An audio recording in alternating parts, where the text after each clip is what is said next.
The JCs were powerful. They decided, hey, let's consolidate these 3 towns and get one. We'll just have one government. We'd be more efficient. The first time they voted was in 1957. They didn't have any campaigns. They just basically put it on the ballot, and it got defeated. So, okay, we got to fix this. 10 years later, put it on the ballot again. This time they campaigned heavily for it.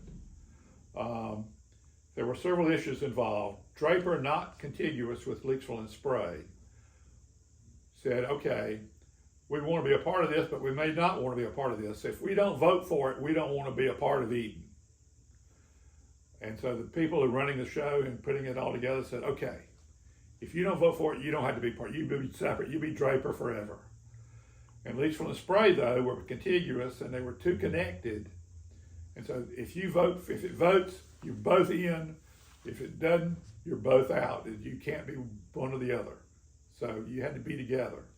So if Leakesville were to go really strong against it and Spray couldn't beat it, blah, blah, blah. So it ended up being a fairly close vote.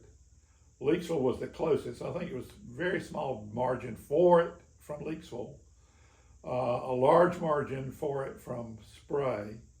And due to flyers that Dr. Clark, I understand, had spread throughout Spray the night before the election, spread throughout Draper the night before the election, saying, hey, look, if you don't vote for it, we're going to be left out.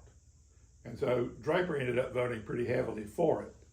And so it passed, and we became this. You voted at the same time as you were saying yes or no, you voted for a city. And you had choices of like Leakesville - Spray.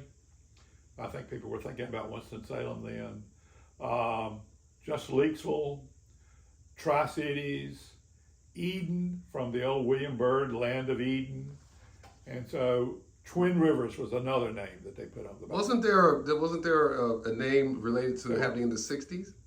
Yes, but that was a write-in campaign. What was that? Leakesville, Spray, Draper, 1967, nationally. Haight-Ashbury and tripping and all the drug scene, and the drug of choice was LSD. So some people got the bright idea. Because I guess you could vote for the name even if you didn't vote to pass the election. So I don't know who voted for what. But the third highest vote total went to a write-in vote of LSD, should be the name of the new town. Thankfully we beat that, but it became Eden.